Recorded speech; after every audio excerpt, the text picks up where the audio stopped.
Hello, and welcome to this episode of the Cycle Breaker Parents Unite podcast. I'm Laura, and today is all about it's the most common question I get asked, which is, what do I do when I have been triggered? It's so common. It's common amongst cycle breaker parents and even parents who didn't have complicated upbringings, because we all have something in there somewhere. We all had however many years on this planet before we had children, before we became the mother or the father. And of course, there's going to be things in there that make us feel vulnerable or upset, or in the case of many cycle breakers, unsafe and fearful.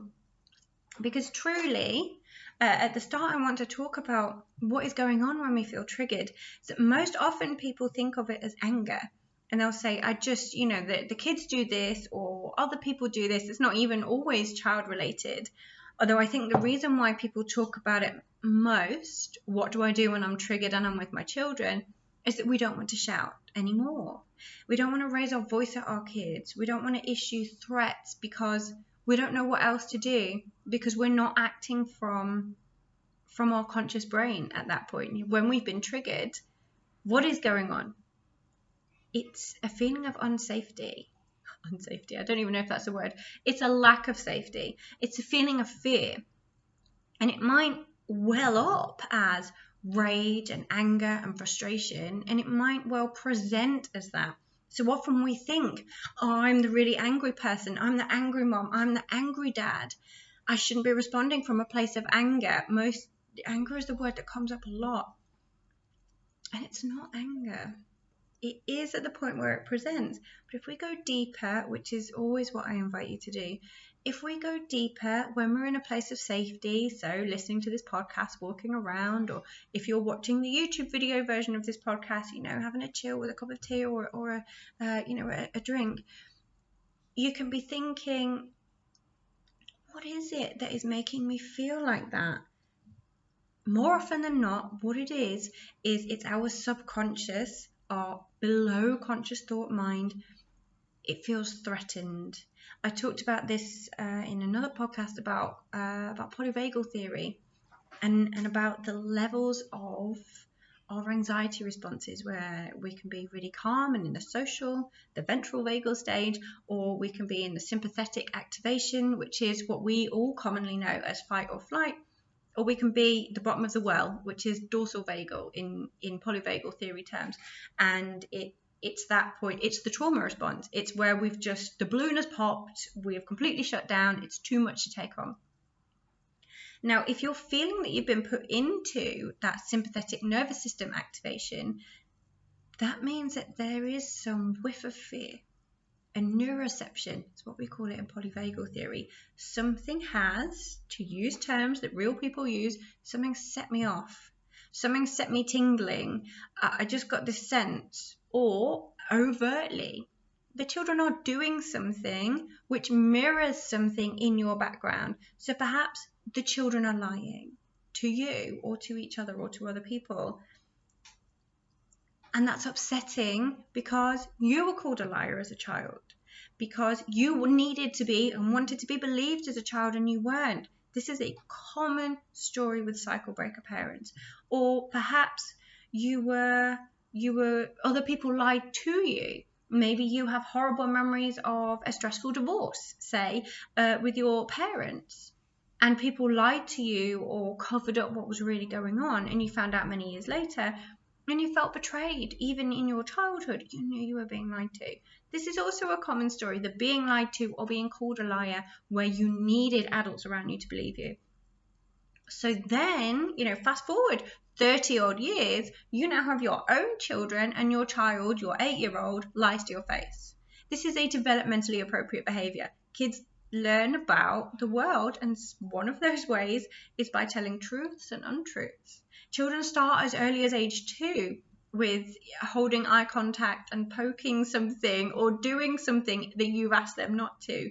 That's a form of deception. It is how children, it's one of the ways that children learn about the world. We know this, and often parents will say to me, I know kids lie, and I know I need to support them through it, but at that point where they're lying to my face, I can't bear it. And the question is, the opportunity to go deeper is, why can't you bear it? Or my kids are fighting, and I know boys scrap. I have 2 boys, and they fight all the time, and they also love each other all the time. And fighting is sometimes appropriate, and that's my opportunity to support them with learning how to deal with conflict. Doesn't that sound very easy, hey? It's not fun, but it's just part of life. It's part of being a parent. But when you feel like, I just can't bear it. I can't bear to see them fighting. I can't bear to hear them yelling at me. I can't bear it when they lie. Why? And the short answer is that subconscious that was set between ages 0 and 7, and that the neural pathways in your brain have this equals unsafe. This equals scary. This equals something that I need to get away from in the name of self-preservation. And that was probably useful at the point where it was set, and it's not useful now, because the children aren't lying to upset us. They aren't hiding things from us deliberately. They're just doing what they're doing. They're not fighting to upset us, to make us feel safe. They're just fighting because they're full of big feelings and they don't know what to do. So right now, we don't want to be triggered, and it's become not adaptive. It's become maladaptive, this response. So to answer the question, well, what do I do then? You just explained all that theory. So it's 6 minutes explaining the theory. What do I actually do tomorrow when it happens? 1, know that it's not because you're an angry parent. It's not because you're a bad parent. It's not because you were broken or damaged, or because you flip more easily, because you were hurt beyond repair. It's not that. What it is that your body and your brain is trying to keep you safe. So give yourself some slack. Give yourself some compassion. And that really is the best foundation for a better outcome for you and for the kids and for the whole scenario. So know that it's all about safety. It's not about anger. It's not about being a bad parent. It's not about knowing tips. So with that, step 1, I will write all of this in the show notes, so don't worry. Step 1 is get safe. Make yourself feel safe. Trick your body into feeling safe. So if you're having that anxiety response, if your heart rate is going higher, and your breathing has become shorter, and your eyes, you might not even know it, but your pupils will have dilated because they're hypervigilant now for threats, because that was appropriate at the time when this behavior was set for you, when you were a child in survival mode with no power. So this response is coming up. Now, if you are in this place, when you go to deal with the kids, you're going to shout, or you're going to shut down, or you're going to issue a threat, because what your brain is going to try and make you do is to end this situation in the quickest place possible, the quickest way, no matter what the fallout. It's just going to be like, end it, I need to feel safe again. And that's okay, because now you know that mechanism exists. You can honor it and say, okay, that's okay. It's not what I want to do here. And so what you do is you use biofeedback techniques like polyvagal theory, which I'll talk about another time, or the very shortest version is take deep breaths. By the time you have taken 3 deep breaths, your body will have received all of the biological cues to tell your brain, oh, no, everything's fine, she's safe, or he's safe, if you're a bloke listening to this. So you take a deep breath all the way down into your belly, so really feel your diaphragm expand, and then let it go, as if you're blowing out a candle. In and out. It doesn't matter how long you hold it for. It doesn't matter whether your inhale is longer than your exhale. Just at that moment, just 3 deep breaths. And that will help you calm down. And what that does is it puts you back in a place of safety. So you're not fighting against your physiological responses to stress and safety. So the second point, if you're watching this on the YouTube, you can actually see that I'm looking over at my board. The second one is to have a plan, to have a card. I recommend that people have a little card that they write, because when you are triggered, and many of us know this, in fact, many people have talked to me about this, In the moment, we forget all of the stuff that we made in the peace time, in the calm time, in the safe time, because when we're actually triggered, the brain shorts. And the brain does short, because what it does is the brain and the body, it gets rid of anything that isn't tied to survival. So all the brain wants to do is shut down the scary things, shut down the lying, shut down the fighting, shut down the shouting. And so, being able to do complex mathematical equations, you can't do it. Being able to remember that really, really useful technique that Laura talked about, it will fly out the window, because this is how the brain works, because you're in survival mode. So you're calming your body out of survival mode, and then get a piece of paper or a card that you've written on that will say something like, you've been triggered, or depending on how you would like to read it. Mine says, well, it used to, but now I just say it because I've done it so many times that I know it. Okay, you've been triggered. Something has set you off. You can change the situation. That's what I will say to myself. Sometimes I have to say it 3 or 4 times. Sometimes other people I know they like to say something like, you're safe. You've been triggered. You're safe right now. It's a survival response. Really, it's a trauma response after the fact. If you're in a survival mode, you can calm down. You can make your own safety, truly whatever. Play around with the words. Play around with whatever suits you, because things that make you feel safe and in control aren't going to be the same as what make me feel safe in control and the person next door. Play with whatever helps you, but have a card or have it on the notes app or email it to yourself and flag it so that you can pull it up really, really quickly, because you'll remember to do that, but you won't remember the complex thinking processes. And that will also help with calming down. The third thing is to take a moment. Just take a moment for yourself. And this is so good because it does 2 things. One, it gives you the moment that you need, if you need it, to get away from the situation. So, obviously if the kids are actually hurting each other, you do need to pull them apart. But if it's something like somebody shouting or having a complete meltdown because they have actually lost control of their feelings in that place, and you feel that you're losing control and that you're going to join the chaos, then actually it's better for everybody if you take a minute or 2 minutes to go and hide in the bathroom, or to scream into a pillow. Or I know lots of people who do shaking out the stress and the tension. You just waving your arms and your legs around, and yeah, you feel silly. You probably look silly, but you can go and hide in the bathroom or your bedroom and do it. And you could just say, Mummy needs a moment right now. Mummy right now is not in a place where I can speak because I have really big feelings. So Mummy's going to go get a glass of water. Mummy's going to go and listen to a song. When I work with people on the turning point, we build in cues for safety, and we go through that process. So you can go through that process every time to help yourself get back to calm. So that is the one thing, is that you're helping regulate yourself. So that's brilliant, because like we discussed, we don't want to act from a place of our own hurt. That doesn't help the children, and it's probably not going to be the best outcome.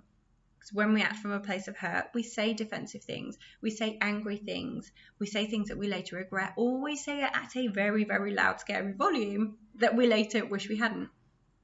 So you're regulating yourself by taking a moment and coming back, even if it's 5 minutes.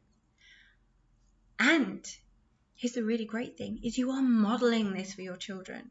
So if you're a cycle breaker parent, you probably didn't have self-regulation techniques taught to you. You likely were taught to stuff it all down.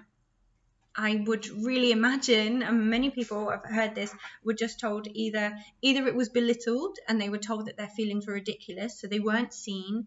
Their big feelings were called histrionics, or what's another one that people say? Screaming abdabs. Oh, she's having the screaming abdabs again. Actually, that's really disrespectful.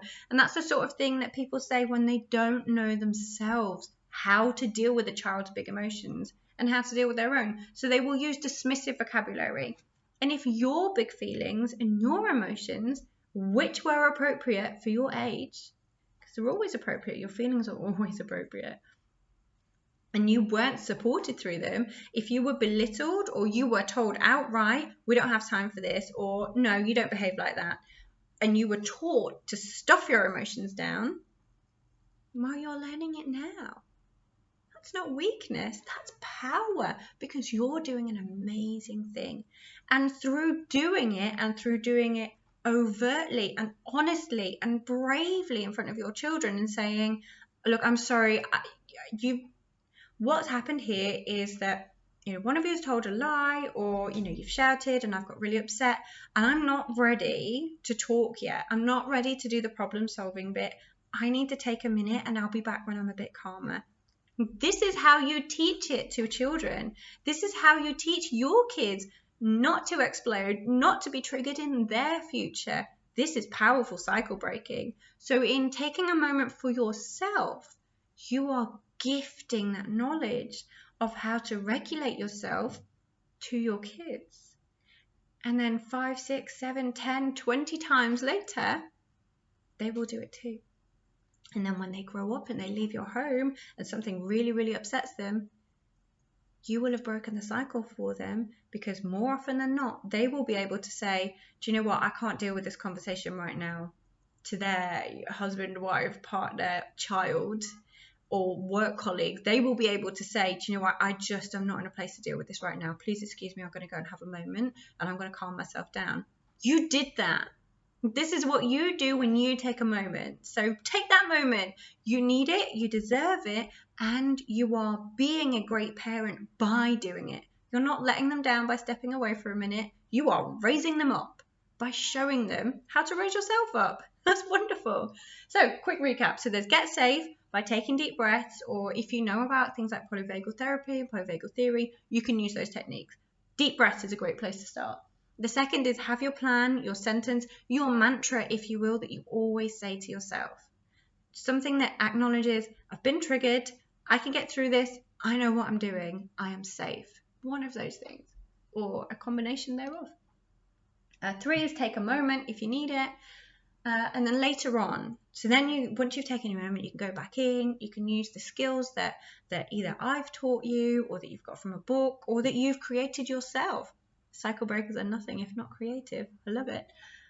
And then later on, you take the time to reflect, because that first part is very useful in the moment. But if we never go deeper, that wound is always there. So it's going to happen the next time they lie, or the next time they fight in front of you, or the next time one of them says whatever triggers you. If somebody told you you're worthless when you were a child, and you've struggled with that for years, and then one of your kids sees it on a movie or something and then says it to their sibling, it's going to set you off. And of course it is. That's a perfectly sensible response. It's like post-traumatic stress disorder. Actually shouldn't be called that. It's post-traumatic stress response, because it's a sensible response to things that happened. So if one of the kids does press one of your triggers, or somebody, your partner or somebody at work or in the wider world presses one of those triggers, and you respond in a certain way, like anger or hopelessness or upset or feeling unsafe, that's a sensible response, which is why we take a break and we calm ourselves down to choose how we move forward with it. But if we always stop there, we take the moment, deal with it, the next day or the next week, it's all going to come back again. And then that cycle continues. And yes, it's slightly better because it's not being put on the children anymore. But what about you? You deserve not to feel triggered. It's more about, so that's a skill, but it's also about the healing. And the healing means that the next time it happens and it's less severe, or it doesn't happen, after a while of doing it and practicing it, it won't keep happening. And you will be free and you will break your cycle. So once that's happened, brilliant, get on with your day. And then later, or at the weekend, or somehow, someday, find some time to journal it out. So this is what happened on this day. This is how it went. I wonder what happened.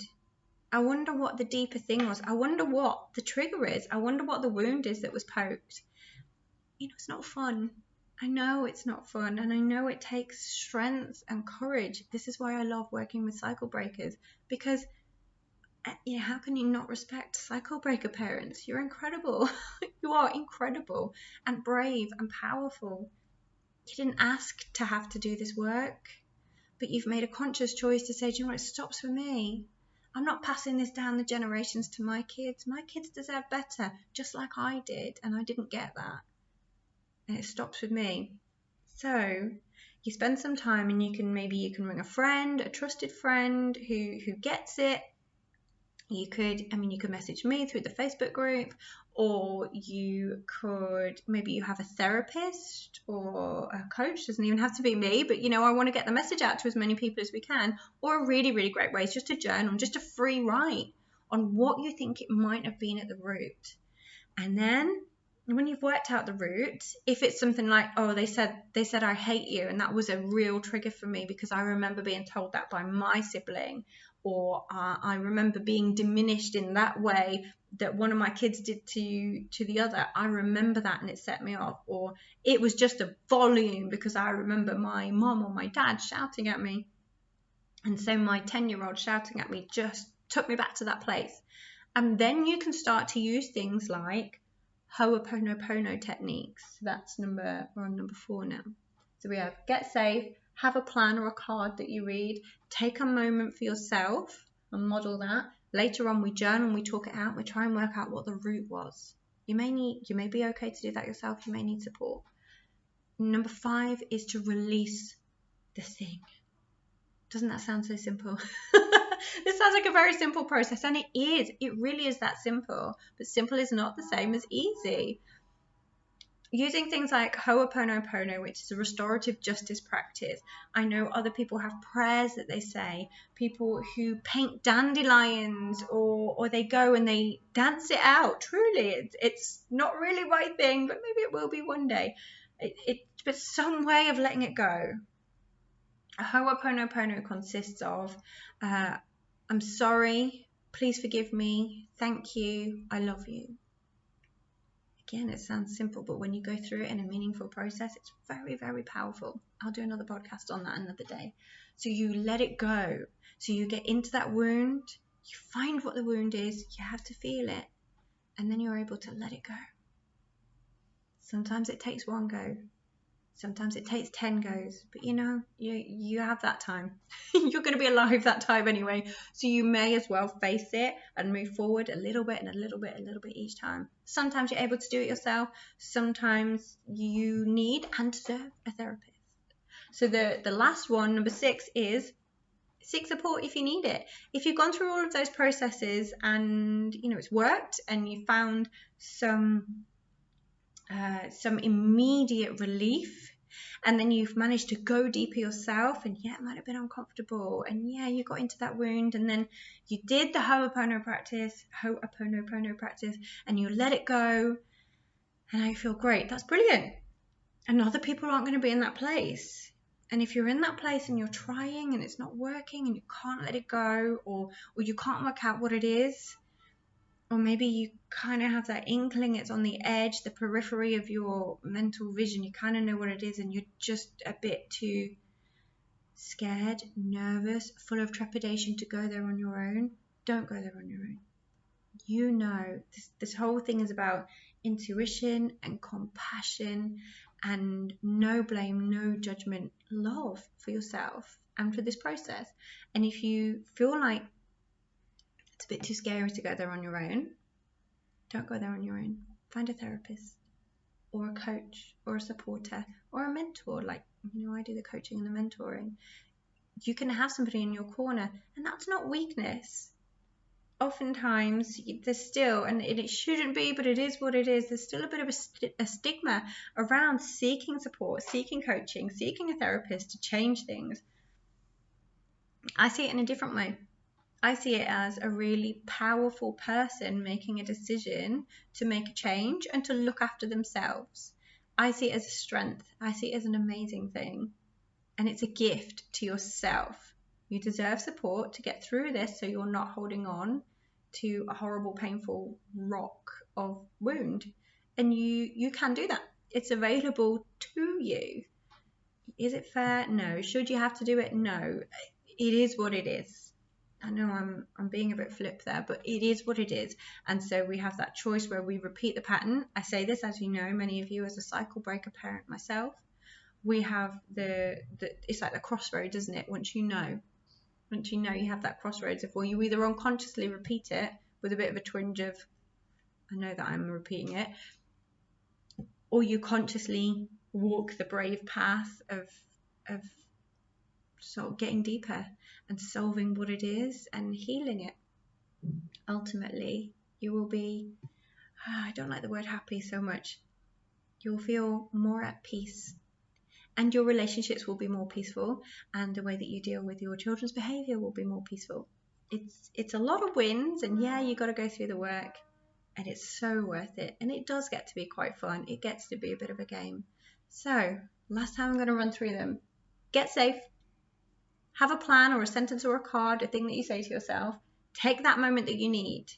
When you've done that, then you can go back. Then you can go back in a place of your conscious brain being able to take charge, because you're not in survival mode anymore. And then later, this is how we make sure it doesn't happen again. Later on, you journal about it. You talk to somebody. You ring your coach or your therapist.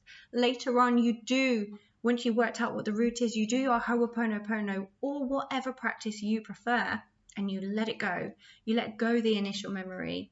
You know, obviously we keep the memory, but you let go the pain attached to that memory. You stop it having that power over you. That's a longer process than, you know, the 1 minute it took me to say that sentence, isn't it? And number 6 is, if you're still struggling, then you seek help. I mean, you can seek help at any stage, can't you? But you know, if you're trying to go through it on your own and you just stuck and it's not working and it's feeling stressful, you don't have to go it alone, because a lot of people are here for you. That's what I want you to know. You're going to be triggered sometimes by your kids.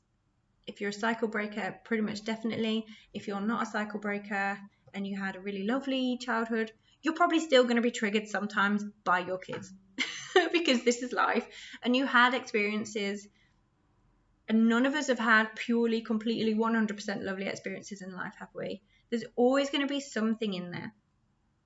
And when that happens, you have power. You have the power to look after yourself and not respond from that place of hurt straight away. You might not be able to do it every time. It might get easier the more times you practice, but you can do this.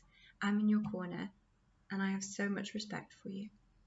I look forward very, very much to speaking to you next week. Please do send me a message if this popped anything up for you and you want to talk and you want to have a safe space. I'm going to invite you to the Cycle Breaker Parents Unite Facebook group in a second. Always here to listen if you want to share anything. Bye-bye.